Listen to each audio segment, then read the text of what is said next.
Hey folks, Jessica here. So, we're in Granblue today, and today we're going to do the first in what will likely be a series of, let's call them remastered character spotlights. And this is because I've started giving rankings to characters. Now, I traditionally hadn't been, and I've talked about this in previous videos, so bear with me if you already heard the spiel. But I previously hadn't been because sites like GameWiff and Kamigami exist. They give rankings for the characters. And I largely agree with their rankings, so I didn't see a value in also giving my own ranking. That said, it has dawned on me that not necessarily everybody who watches, like, say, this video is going to go look at a site like Kamigami or GameWiff, also partly because those sites are Japanese. So I will give you my take on the characters' rankings. C to double S tier will be the band. And yeah, today we're going to talk about a character that I think is likely one of the most misunderstood characters in the game, especially if you're not an endgame player or you haven't played with her, and that's Summer Zooey. So yeah, buckle up. We're gonna talk about Zoe's kit, and that also means we're gonna probably end up talking about Enmity and Garrison and a bunch of other stuff because Zoe's part of, I would call it a whole package of mechanics and characters that interact together that make her what she is. So, I called her Summer Zoe. You might be a little confused because her tag is Grand in addition to Summer.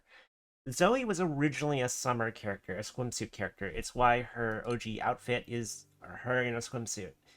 The very original Zoe, giving you some history now, is let me see if I've actually got her around here. Where is she?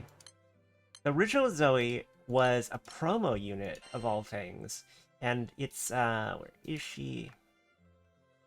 Where is she? She's somewhere in here. Not that Zoe. That was the one they released after. Page one. Ah, this is the original Zoe. Visa Zoe. Visa-chan. And the reason they call her Visa-chan is you got this Zoe by getting the Granblue Fantasy credit card. I don't know if you can still do that. I think you can still do this. I don't know if you can still do this. Let me know if anybody knows. And yeah, that was the very first encounter anybody who had with Zoe. So yeah, that's the, like, originally this was the only way to get the skin with her with the sword and shield as well, but then they released that since then as a skin you can get. But yeah, this is OG Zoe, and then the next incarnation that was more broadly available was Summer Zoe. So um the thing to note with Zoe is when she came out you could only get her during summer. Makes sense, swimsuit character, but she was so dominant in the meta, especially at that time, that it was an extreme frustration for Dark players and players in general if they missed the Summer Zoe banner. And then like you would, like, if you wanted to play Enmity Dark, which was the #1 grid at the time, you needed Summer Zoe, and if you missed her banner, you would have to wait like a year for her to come back around. So because of that, she is, I think, the only character that's ever been migrated from the yearly seasonal summer pool into the recurring monthly Grand pool. And that gives you a bit of a sense of how extraordinarily meta defining she is. I think like if you wanted to like think of a character that fits the words meta defining more than any other, it's Summer Zoe. She's the one. So let's talk about what she does, because I think if you're not familiar with her, it might be surprising. It's always fun to talk about Summer Zoe's kit because in a lot of ways it's terrible, to be upfront with you, with the exception of one skill that overwhelms all the faults she might have. We'll get to that in a second. Her basic stats: she is dark, obviously. She is primal race. Her style special. She is saber specialty. Her charge attack. This is going to stand out right away. Gamma ray, 450% dark damage to a foe. What else does it do? It does nothing else. That's it. That's all it does. And if you're looking at this, especially if you started more recently and going like, what? Uh, she's got a boomer Granblue Fantasy kit. Like back in the day, back in my day, characters didn't necessarily always have an auxiliary effect on their charge attack. In fact, having a nice auxiliary effect on your charge attack, like having your charge attack do damage and something else, was kind of one of those things that made you stand out. Zoe's from those times. And unlike a lot of really old characters who get updated to match current Granblue, they have never bothered to go back to update Summer Zooey. And I think a large part of this is just because they feel like she is just so strong that any kind of additional power to her would just tip the scales right off the beam. In a lot of ways, honestly, I feel like a lot of folks at Side Games probably feel like Summer Zoe was a mistake. A lot of players certainly feel like that too, but we'll get into that in a second. When I said Zoe's kit was entirely terrible except for one skill, for one actually is not the worst. It's not great, but it's not awful either. Her one is Resolution. It's an 8-turn cooldown, 3-turn duration skill. Does 300% superior element damage to a foe, so always be element advantaged against whatever you're nuking with it. And it will have a boost damage based on how low Zoe's HP is. It will also give her Jammed, which is the Enmity buff, so her attack will be boosted based on how low her HP is. This actually plays pretty well with how you want to use her, so this one's okay, it's just not super exciting. We're going to skip her 2, because that's the one that's going to warrant a lot of discussion. But her 3, Thunder, is 6-turn cooldown, 180-second duration. This thing is terrible. It does 300% dark damage to all foes. It doesn't do a lot of damage. And then it randomly inflicts one of these 3 debuffs. 10% attack down, 10% defense down, 10% debuff resistance down. All those can stack to a maximum of 30%. I want to highlight something here. Randomly inflict one of those 3. This is a really bad skill. If it inflicted all 3, then the skill might be okay. But, it only inflicts one of those randomly, so it's not even reliable. So, this is not a great skill at all. And it's kind of indicative of the rest of her stuff. Her passives. Her first passive, Envoy of Mediation. So this thing, if you want to do some Granblue fantasy archaeology, just take a gander at this one, because this is a mechanic, an idea that they abandoned really quick, because it is incongruous with just how the rest of the game works, and especially of how grids are built. So, boost to stats based on the number of different elements amongst allies. This is a carryover from Visa Zoe. And honestly, there were people for a very short span of time who tried to make Visa Zoe work around this mechanic. Very, very short amount of time. But the idea is you would take Zoe, Summer Zoe, who's a dark character. You take someone like, say, Toyen, who's a light character. You take someone like Tien, who's a fire character. Run them all together. And because their elements are different, Zoe would get a buff from this. If you've been playing Granblue for more than a day, you know this is a terrible idea, because that's not how you build grids. Grids are usually you run every single weapon in the grid with skills that boost a specific element, which is the element of the characters on the team. So if you're running Dark, you're running 10 weapons that boost Dark characters. The second you switch one of those characters on the team to another element, they're getting basically 0 benefit from the weapon skills in that grid, and you kind of throw all effectiveness of your team out the window. For this to work, this bonus to Zoe would have to be massive, and it's not. It would have to be something like 5,000% attack up and unlimited damage cap or some crazy thing like that.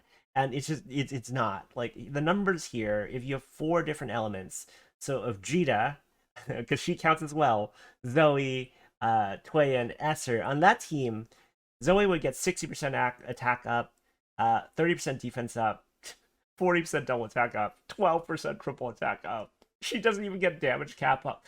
Like, this would have to be, she would have to get like 300% attack up, 300% defense up, like guaranteed triple, and like 100% damage cap up, and it still probably wouldn't be worth it.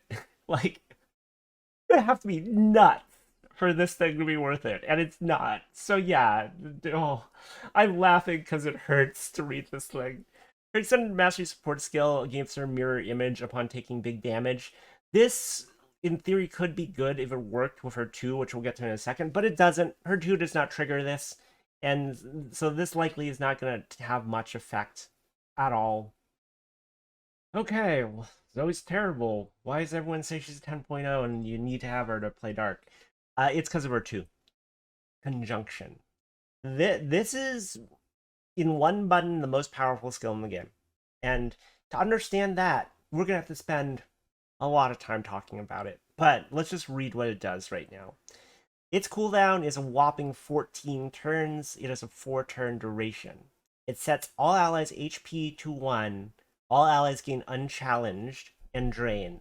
Unchallenged means the next attack, the next damage they receive will be ineffective. Drain means when they attack, when they deal damage, they'll restore HP themselves.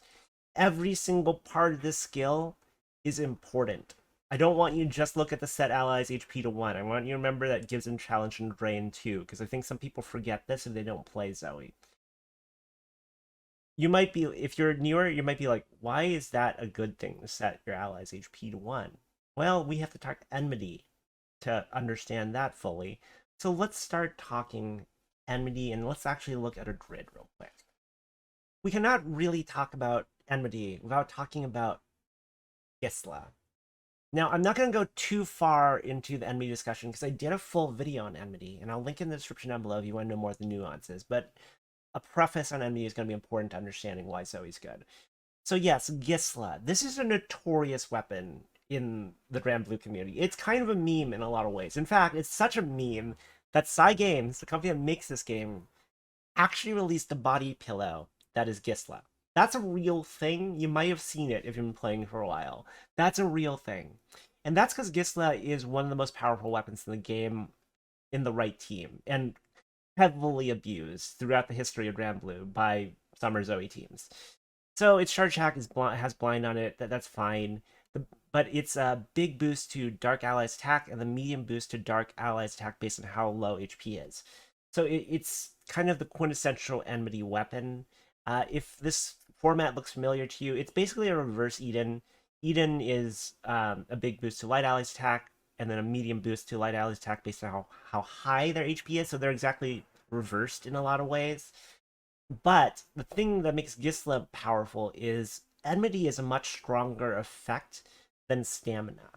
And that's because Enmity is a much more dangerous effect than Stamina, a little bit harder to pull off. So, because you need an enabler for Enmity. And get used to the word enabler, because we're going to talk about that a lot when we talk about Zooey. Give you an idea of what I mean there, comparing grids. This is my fire grid. It is running 3 Ixbas, 2 Benetias, and a bunch of other stuff. This is a pretty good fire grid. It's running Ixba, which is essentially a fire Eden. Massive boost to fire attacks, medium boost to fire allies attack based on how high their HP is. The listed damage on this, and these are summons if you're curious, so fairly endgame grid. It does 661,000 damage, right? 661,940 damage. If we flip over to my dark team, under ideal circumstances, the listed damage for my dark team is 1,124,599 damage. What gives? Some context about the setup, because I'm sure people will be wondering. For the fire team, I'm assuming I'm running double Agni, like 5-star uncapped. It's turn 1 for the fire team, and I'm at full HP. So all the things are ideally lined up to benefit the fire team. Turn 1 doesn't matter because there's no progression weapon in the grid. So everything's ideal there. For the dark grid, everything's also ideally set up. I'm at 1 HP instead of 100%, assuming double Hades, all the way uncapped. It's going to be turn 10 here because there is a progression weapon in this grid. So ideal in both circumstances. Why is this so much more damage? It's because Enmity is a much more powerful effect than Stamina. Let's look at what enemy weapons are here just for reference. So there's Gisla, we just talked about. There's also Sunya Harp, which is Ray's weapon. This is medium Enmity, and then progression, very powerful weapon for a longer fight. In addition to this, there's Vagabond, which is big Enmity, and then skill damage cap. And that might actually be it. Oh, the Dark Opus weapon is running an Enmity key. So big boost to Dark Allies attack based on how low HP is. So I'm not even running like all Enmity weapons. Like for a harder fight, I'm actually run like 3 Gislas and not run a Highlander grid. But the Highlander grid gives me access to damage cap up. And damage cap's actually the biggest limiting factor for Dark. Like, getting the damage cap's no problem for an Enmity Dark team.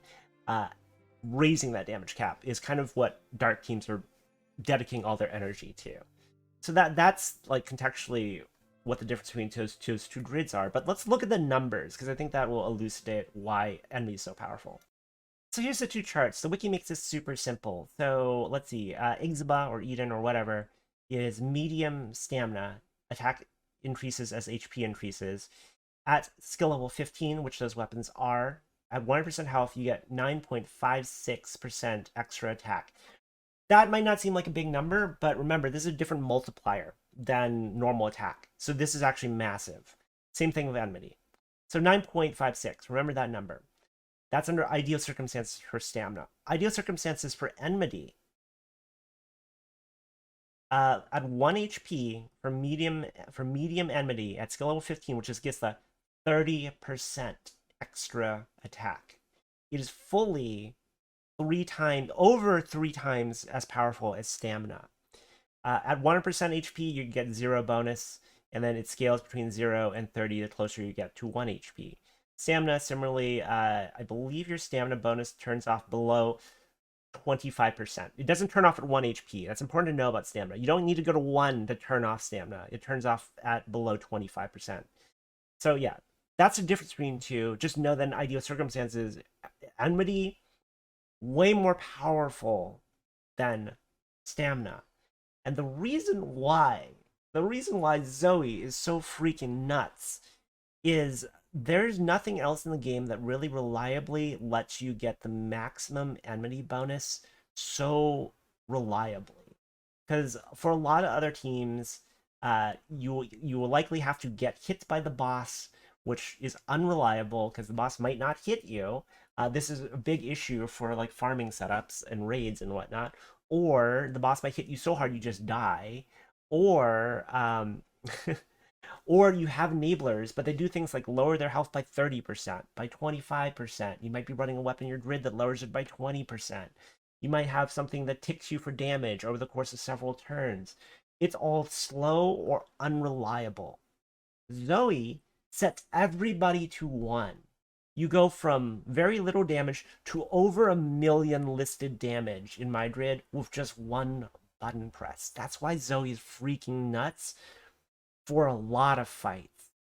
Now, the particularly clever among you, or the ones that feel like you really know how the game works, might think, isn't that super dangerous though? It doesn't seem like it's useful in many cases, because like you're just gonna die the second you get hit, right? Maybe you get an attack once and then you die.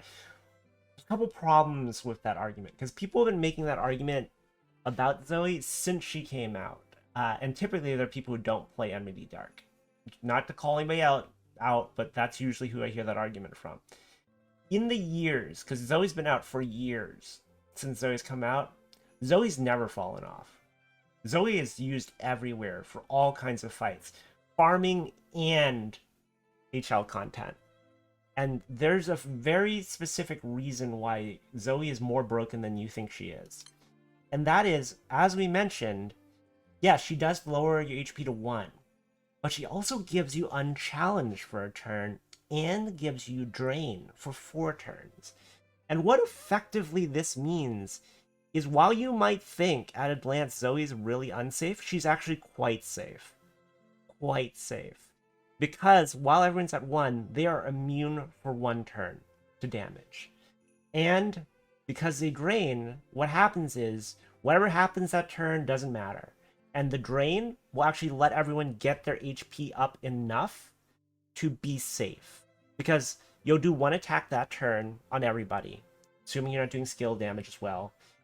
And that will give everybody about 3k healing, give them a decent chunk of healing. And then you'll attack again before the enemy attacks to further increase your health. And that is, in most fights, enough to get you out of the danger zone. And you'll further drain as well in subsequent turns. That will lower your enmity bonus, but there's a tool that we can use to address that issue of it. But yeah, I want you to get it out of your head that Zooey's dangerous. There are fights that Zooey's incompatible with. If the boss has some kind of plain damage nuke that you cannot avoid, that you cannot plan around, then no, you don't want to use conjunction because that will kill you, like regardless of the unchallenged. If there's like any kind of effect that messes with the fact that you are immune for a turn that negates that, then yeah, don't use Zoe for that fight. She's not perfect for literally every fight, but she's perfect for enough fights that she is one of the best characters in the game. So I want you to get out of your head that she's dangerous to use, because for the vast majority of fights, she's actually perfectly safe to use, and honestly, we'll get into some more mechanics in a second, safer to use than a lot of other Enmity enablers. So let's talk about some of the other stuff that plays well with Zoe.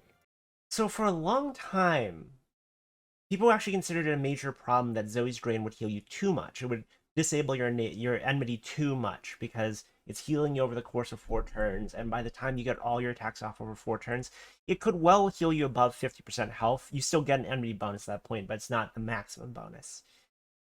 This is legitimately a thing that people complained about for a long, long time. And then they released Nier. So I did a full character spotlight on Nier, which I will also do an update on at some point. But I don't understand Cygame's relationship with Zoe, because it's clear they have regrets about her because they haven't updated her in so long. She's so overdue for like an upgrade to her kit. But then they release a character like Nier, who is basically Zoe's girlfriend. She solves that healing problem entirely through a very weird way. So, and by the way, this interaction between Zoe and Nier is why people say that Nier is one of the top 3 most powerful evokers. She is one of the ones people prioritize because of this very specific interaction. And the way she solves the healing problem is through her passive. The rest of her kit's pretty good too, but we're not here to talk about that. But it's her passive. So when Nier's Love's Redemption stacks hit 0, she'll be knocked out. But if Nier's knocked out any other way, if she dies any other way, she will inflict unfinished business on all foes. We don't super care about that. And she will inflict unfinished business on all allies. This is considered a demerit. Demerit. I'm playing too much Fate Grand Order. This is considered a debuff. This is considered a bad thing. It's supposed to be a bad thing, but it's actually a really clever way of solving the healing problem. So unfinished business lasts 4 turns. It defense and multi-attack rate are lowered. HP cannot be restored. So conjunction gives you drain for 4 turns. This makes it so you cannot heal for 4 turns. So if Nier were to die, you would be at 1 HP on everybody on your team for 4 turns, thereby giving you the maximum enmity bonus possible. Now you might be thinking, but it lowers your, well, obviously you don't care about defense at 1 HP, but you might be thinking it lowers your multi-attack rate. Isn't that going to totally tank your damage? Well, like I said, I don't understand Cygames' thinking, because they built this entire interaction in a very specific way, because there's a way to solve that as well that you will have if you have Nier, which is the Death SSR summon. This is the Arcarum summon that comes with Nier, that gives you Nier. And another problem that we haven't talked about much is, well, how do you reliably kill Nier? Well, the Death Summon's call will kill the ally in the 4th position, which is going to be Nier. So Nier's going to be in 4th position. You're going to summon the Death Summon to kill her reliably. Turn 1. And then it gives you guaranteed triple attack on all your characters, which overrides the multi-attack debuff from Unfinished Business. So basically, you've got a bunch of problems. You've got to kill Nier. You've got the healing problem. You've got the multi-attack debuff. All of this solves all of those problems extremely cleanly for exactly the amount of time it needs to. And you're starting to see kind of the madness that is playing Enmity Dark. The just raw, uncut madness and weirdness of Enmity Dark that makes it broken. But that's not it. So I did a video, which I guess I'm going to link a ton of videos in this one, apparently. I did a video on why Luchador is the strongest class. I did that video a while ago, And looking at the recent Earth 9 fight, where the top 3 players were all luchadors, I stand by that statement. Luchador is the strongest class. For one very specific reason. And that is tag team. Much like Summer Zooey herself, Luchador is essentially a class that has one skill that matters, and it is tag team, because it breaks the game in a lot of ways. So think about the things we said. You are playing Enmity Dark with a bunch of really strong enemy weapons. You've hit Summer Zoe's 2, her conjunction, to set everyone 1 HP. So now everyone's going to do maximum damage, like over 1,000,000 listed damage with the right crit. You have Nier, you killed her with the Death Summon, so now everyone's locked at 1%, at 1 HP. And everyone's now guaranteed to triple attack. How do you further break that? You make them attack twice. You hit tag team, which will make all characters attack once out of sequence, with no retaliation from the boss. And they're all guaranteed to triple. And then you attack again. So everyone's doing crazy damage. They're going to all attack again, guaranteed to triple. Start to see how all the pieces come together. Because Enemy Dark's all about making multiple pieces come together in a way that's just kind of elegant. If I sound really excited about Enemy Dark, I kind of am. Because, like, I would use the word elegant. Like, it's an elegant dance of different mechanics all working together in the perfect way to enable each other. It's why Dark is such a satisfying element to me. But yeah, that's not it. There's more. We're going to further abuse that interaction by using a Chirin, which is a farmable summon from Rise of the Beast, which is going right now. You should farm a Chirin if you don't already have a fully uncapped Chirin. But fully uncapped, the call on Chirin ends all allies' skill cooldowns. So now we did this thing where we did all this setup. Everyone's guaranteed triple for a shit ton of damage, and they're locked at 1% HP, and they're invulnerable for that turn because of Unchallenged from Zoe's Conjunction. Don't forget that part. So you get one cycle tag team attacks, 1 cycle attacks. Next turn comes around. Well, now what? Because now the boss attacks you, you're going to be in trouble. And you already used your tag team. Well, you took Chirin as your friend summon. You summon Chirin, resets everything. You conjunction again on Zoe, giving everyone unchallenged again. So now you're invulnerable for another turn. Your tag team reset. You hit tag team, get another round of attacks, and then attack again with your regular attack. 4 sequences of everyone triple attacking on your team for crazy damage have taken place at that point. In which point you're still completely safe because you're unchallenged. And then you get one more turn after that before the boss has really any chance of doing something to you. Assuming you didn't take something else that might be able to mitigate the boss, of which there are many things. Or assuming it isn't a raid battle and there's like a para on the boss or something. Or assuming, and this is most often the case, assuming the boss is not already dead. Assuming you didn't Omayawamo Shindaru the boss. That's likely what happens, and that is likely how most fights where you're using this team setup will go. We kind of get the idea now, right? But that's not it, because I kind of talked about a lot of stuff when I originally talked about Zoe. Some more developments have happened that further make Zoe really powerful. So I say new, but this isn't really new. It's just become more and more commonplace for really hard fights, and that is the use of Garrison weapon. So Magitas is the one that people use very commonly for Dark. You'll see, like, your Lucilius HL solo grids is probably gonna involve a couple Magitas and a Summer Zoe. This is from Tiamat Malice, totally farmable, but the Garrison effect. Medium boost to Dark allies' defense based on how low HP is. So it's essentially defensive enmity. In addition to that, it gives you a medium boost to Dark allies' attack and max HP. This is overall a very good weapon. Let's look at the numbers, though. You might be curious. So the way you calculate Garrison strength is you take the Garrison modifier for the weapon. So in the case of Magus, it'd be medium. It'd be skill level 15.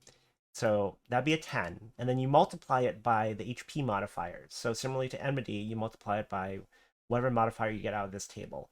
So again, Magitas is medium and skill level 15, so 1% HP, you get 30%. So 30% times 10 is 300% extra defense when you're at 1 HP. Granted, if you're 1 HP, it doesn't matter how much defense you have, 1 damage will kill you. So likely you're not going to get the full 300%, But let's say you're not doing the Nier thing, you let yourself heal up a bit from drain. Let's say you're at 20%, then you're still getting 26. Oh, calculator. Hang on a second. 26.8 times 10 is you're in 268% defense from one Magitus and Grid at 20% HP. The defense cap is 400%. Is 400%. So two Magitus, you're gonna be at defense cap after like one round of heal, like one round attacks on Zooey. It's gonna probably heal you right around defense cap, and that further makes Zooey really safe to use. Again, you're doing this without Nier in this case. Nier is a very specific tool for racing or for specific fights. For a hard content fight that we're using Zooey, you wouldn't use Nier, and in that case, you're going to use a Garrison weapon, in which case, yeah, it's pretty easy to get to defense cap with a Garrison weapon. So yeah, very powerful. Enmity and Garrison are extraordinarily powerful effects. So I'll mention this briefly since someone did bring this up to me. This weapon just came out. This is Tahar Masala. It is Sabina's weapon. It's Tahar Masala. It's literally a play of Masala. I could really go for some Masala right now.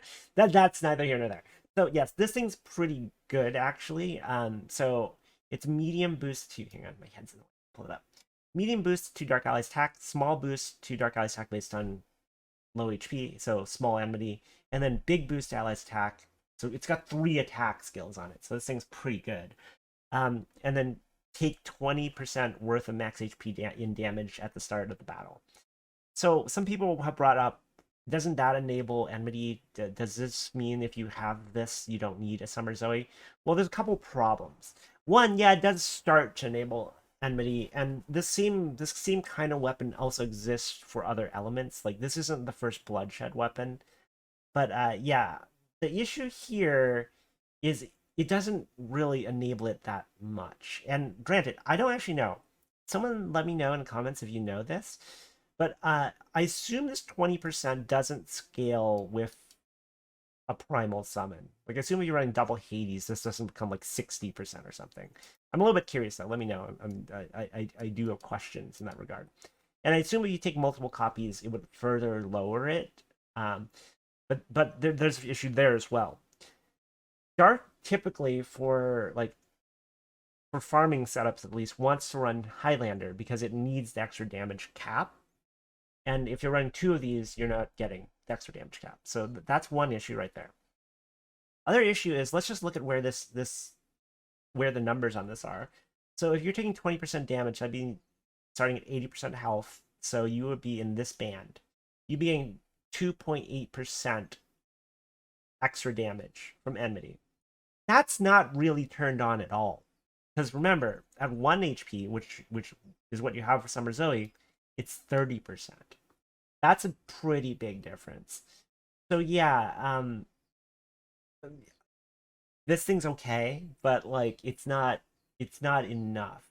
And then I'd also point out, the thing with Zooey, besides being predictable and setting you to the maximum enmity, she's safe because she gives you unchallenged. If you don't have a Summer Zooey, you're gonna have to have another way of keeping yourself safe. If you're somehow running like 5 of these, which I assume doesn't just kill you, but like, I assume you're running 5 of these and you put yourself on 1% HP, on 1 HP at battle start. Does anybody have 5 of these? I'm kind of curious. Does running 5 of these just kill you? I assume it doesn't, but that'd be hilarious if it did. But let's say it puts you at 1 HP. Well, yeah, you're 1 HP, but you're at 1 HP without unchallenged, which is a dangerous place to be. Because remember, Zoe's very safe because of the unchallenged and the drain. And that's the issue of this. Also, this is it's a summer weapon. It's a limited gacha weapon, so this is not a reliable thing to get. But some people asked, so I figured I'd give my opinions on it. I want to reiterate one thing before we go further, because I feel like this is obvious, but it's important if it's not obvious. You need to be running an enmity grid for Zooey to be valuable to you. Like, this seems self-explanatory, but if you're not running an enmity grid, Zooey adds extremely little value. So keep that in mind. If you are uncomfortable with the idea of running enmity, if you don't have the tools to run an enmity grid, if you have no intention of ever running Enmity Grid, then no, Summer Zoe's not going to be an important character for you to get. That said, if you're ever planning on running an Enmity Grid, then getting a Summer Zoe at some point along the way is going to be super important. Just want to make that clear, because like I don't want somebody to run out and like spark a Summer Zoe if they have no intention of running Enmity. You need to be running Dark Enmity for Zoe to be beneficial. So Dark additionally has a few unique ways of getting beyond the damage cap and benefiting from its massive attack. And I'm not going to get too much into like gotcha weapons and things that aren't farmable, because you might or might not have those. Stuff like, say, Vagabond, for example, which does increase Dark Ally's skill damage cap. We'll talk about things that are farmable. So beyond like astral weapons and Dark Opus weapons and whatnot, which every element can get, there's a few things that are uniquely dark. Sheeran Bow is one of them. This is easily farmable from Rise of the Beast. You should farm one of these if you want to play dark. Any form of dark. And that is, this thing gives you a boost to your general damage cap for dark allies. It's 10% boost. That's pretty big. And then in addition to that, something that is uniquely dark is Scales of Dominion. Now, many elements run Scales of Dominion because it's what enables a Highlander grid. And reminder, a Highlander grid is when all the weapons in your grid are different.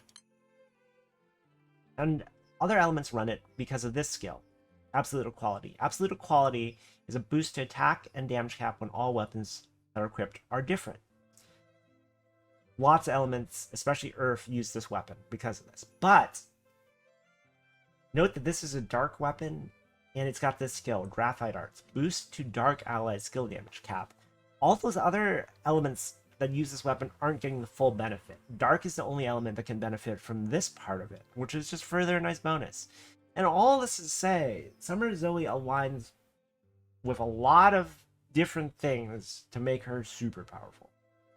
So yeah, I think the best way to highlight this is just going to be show how a Zoe team works in a fight. And it's Rise of the Beast right now, so I'm just going to do Proud Plus real quick. So we're going to take a Sheeran summon, and then a big question is, do I think the fight is going to be long enough that I don't want to use Sky Piercer?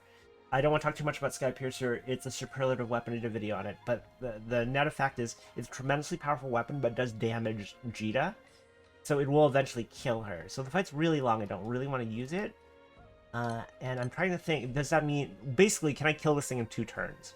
I don't know if I can, so I might actually want to use this team and just use a Claw Tank. We're gonna just be brave and Sky Piercer it, because Dark gives 0 fucks. That's Dark's thing. And yes, I'm using a Sheeran summon instead of another Hades, but Enmity's strong enough that I'm still gonna damage cap. Easily damage cap, even though I'm not using double primal. We're gonna target Huanglong first, and then first things first, let's get Nier's buffs up before we get her out of here. Zoe's the only one that doesn't guarantee triple, but we're gonna summon Death anyways, so I'll just drop Nier's buff there as well. It doesn't really matter. Nier's Feel Effect, okay, Death and Love. And that's all we need to do with Nier. We're gonna Death her, get her out of here. Your service is gonna appreciate Nier. Vanish in Darkness. Ray will come up. We're gonna use Ray's Moksha in order to swap her out with Predator and Juice Predator. Now ready to go. Let's just get everyone. Creeping Shadow. Everything ready to go. Laughing Phantom. So yes, we're gonna get all the buffs out. Probably should have used Conjunction first, that's fine. Here's Zoe's nuke. Well, here's Conjunction. Everyone's at 1 now, and their health is locked because of Unfinished Business. So they're not gonna heal. And everyone's also invulnerable for this turn because of Unchallenged, remember that. There's Thunder. And remember, even though our multi-attack rate is lowered, our triple attack rate's guaranteed. Our triple attack is guaranteed. I'm gonna go ahead and res Nier, bring her back. And we'll just make the most of our damage right now. Okay, so that's our setup done. Here's our tag team.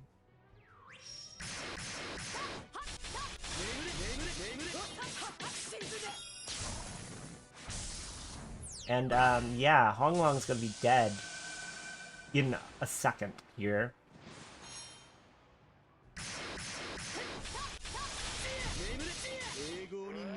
And Predator is gonna start punching Sheeran.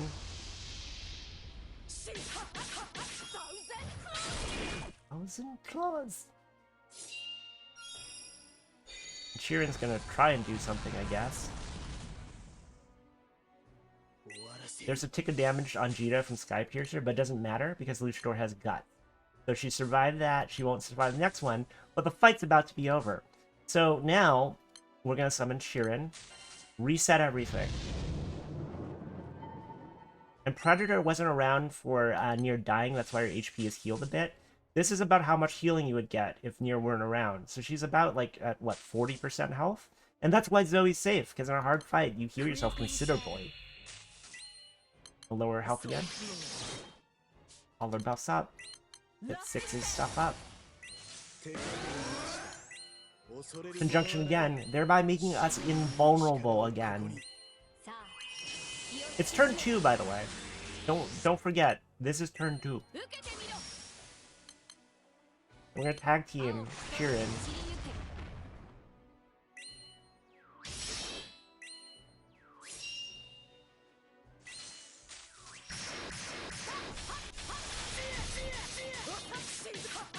And then here's our actual attack. And Sheeran's well dead. I'm gonna point out, we haven't actually gotten attacked. We have not gotten attacked in this fight. And I'm not gonna say Proud Plus is that hard, but this is Proud Plus on Rise of the Beast. This isn't like, you know, this isn't like a mega like an Omega raid or anything.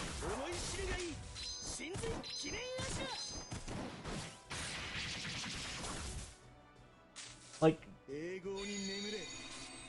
that's why Summer Zoe's nuts. You cannot do that without Summer Zoe.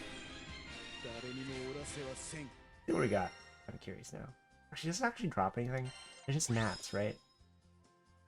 Oh, 500 crystals, I'll take it. Oh, anima, I'll take it. Pendants, I'll take it. And then this one's worth talking about as well. This is Akasha. There's another very common use for Summer Zoe teams. I'm gonna take the same team we just did. And the reason Akasha matters is this is one of the ways you can farm a gold bar if you're willing to spend quite a lot of time trying to do the RNG. You want to get a blue chest. You need to do about 1.5 million honors, which is 12.5% of her health, in order to guarantee you get a blue chest, which has a 0.3% chance of a gold brick. So you kill it 300 times like this, you'll get a gold brick, which, you know, it will happen. Just keep doing it. But this works if you're pretty quick as well in a racing situation when you join someone else's. I'm doing it in my own raid just because I'm talking to you, so I'm not going to do it super efficiently. But I've got videos about this as well, if you want to see it done at full speed. But yes, this isn't going to be full speed. I almost forgot to kill Nier. Get out of here. And remember, the goal is not to kill her. The goal is to get enough damage in that we can get that guaranteed blue chest, and thereby have a chance at a gold bar. Creeping Shadow. Assault Blow. Laughing Phantom. Sorry, I can't not do that. But yes, we're just trying to do 1.5 million honors. Have you not tried to do this? This is not easy to do. And one thing I have to highlight is the fact that Zoe gives your whole team unchallenged. Again, yes, it does provide safety, but also negates a lot of mechanics.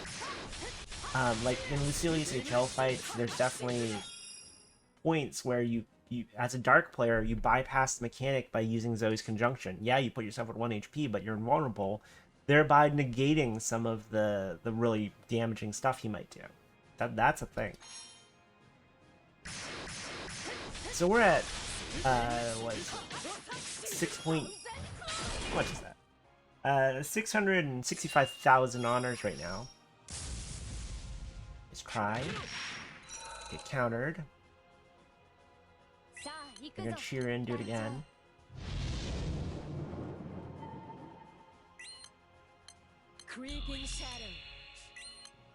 We'll get one more turn of this stuff before we're actually vulnerable. And like I said, I'm doing this slowly because we're talking, but you can absolutely blue chest this in someone else's raid, which is how you farm for gold bars. Is it gonna be easy? No, the drop rate's fucking terrible. But, uh, if you don't have access to a team like this, you're just not gonna be rude at all. So there you go.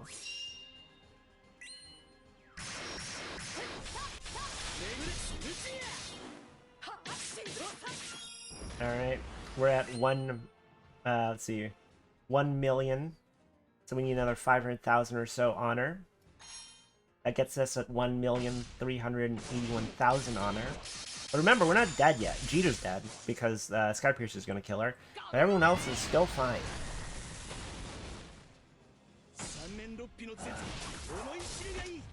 And you might be thinking, oh no, Jita died. No. All according to plan. All according to Keikaku. All we care about is 1.5 million honors. Anybody that has to die, including the main character to get there, is totally part of the plan. That's how you farm gold bars, folks. If you want infinite gold bars, you can get as many gold bars as you're willing to do this for.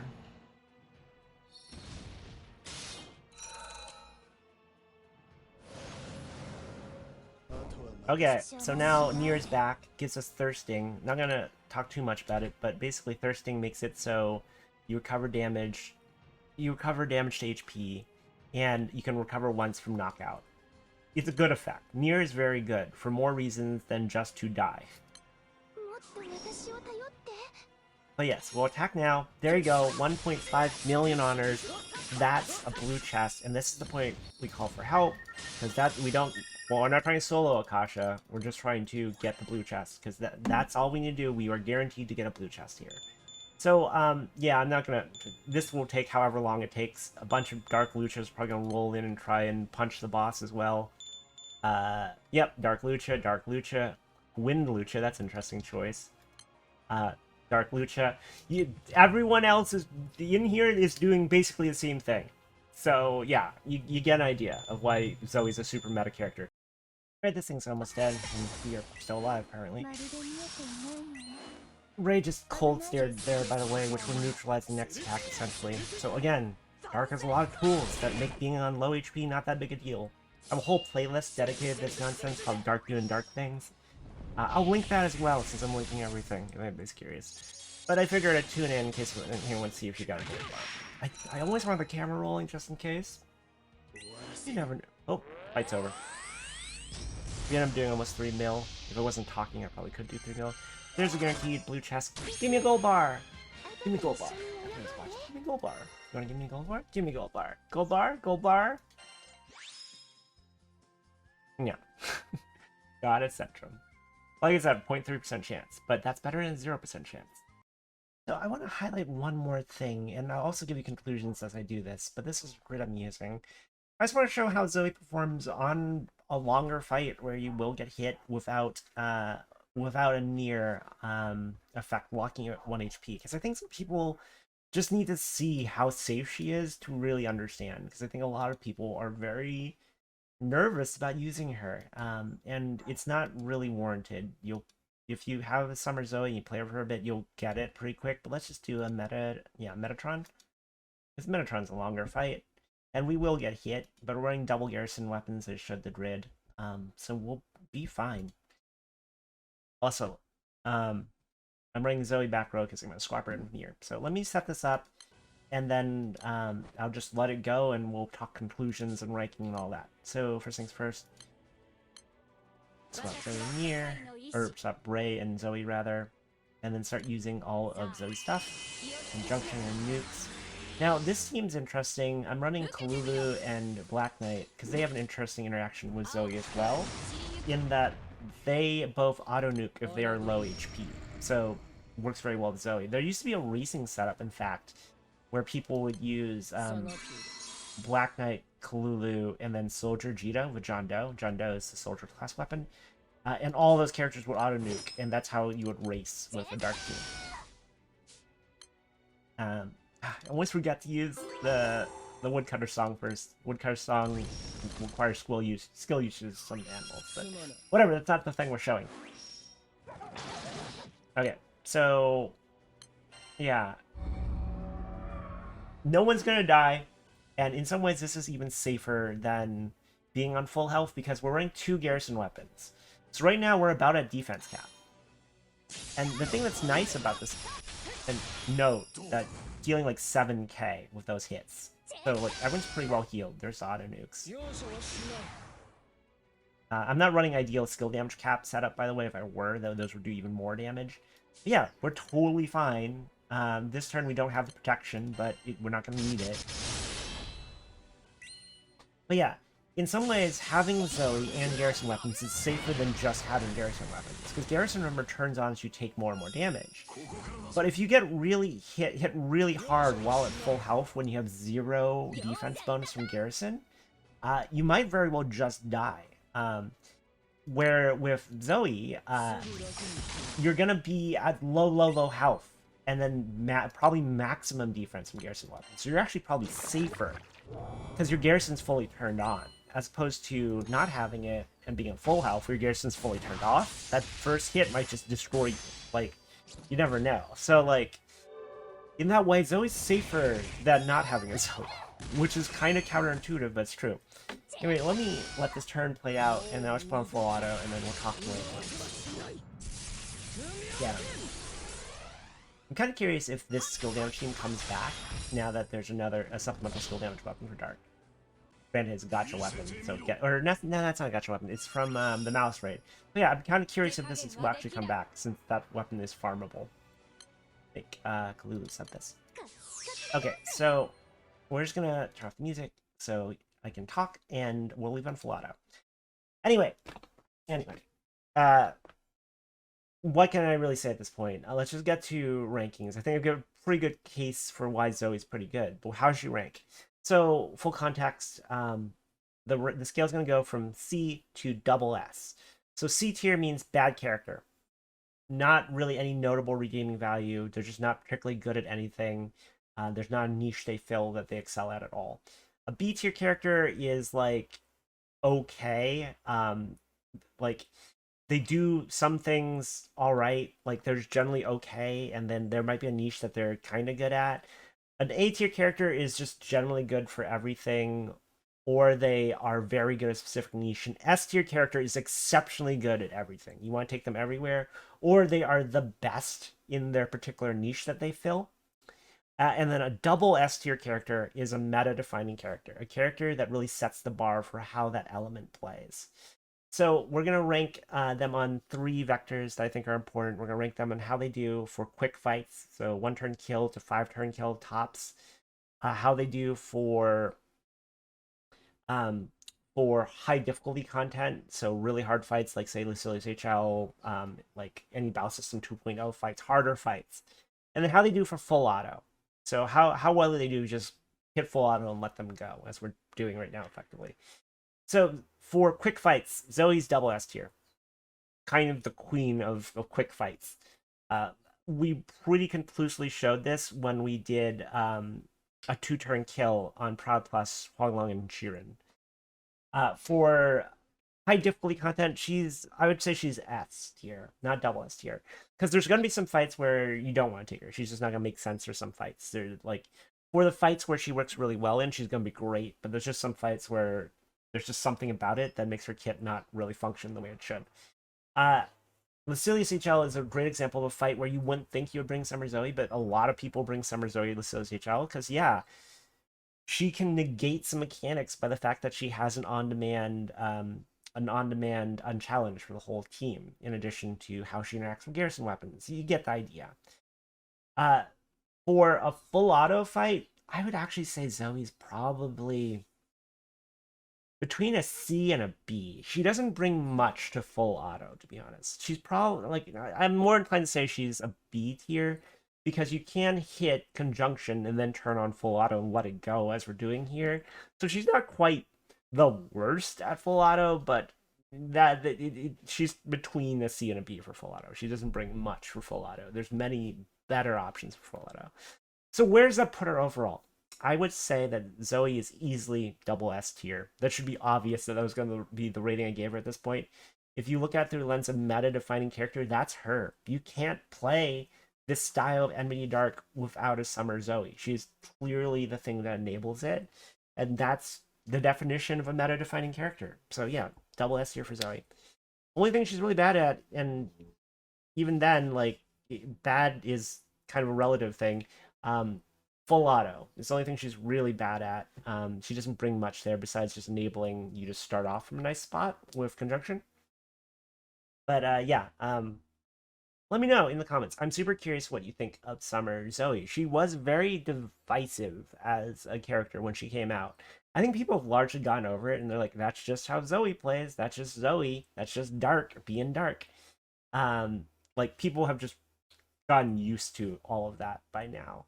But yeah, in the early days, people really disliked the fact that she existed. Some people still really dislike the fact she exists because it allows Dark to just behave in a way none of the other elements can.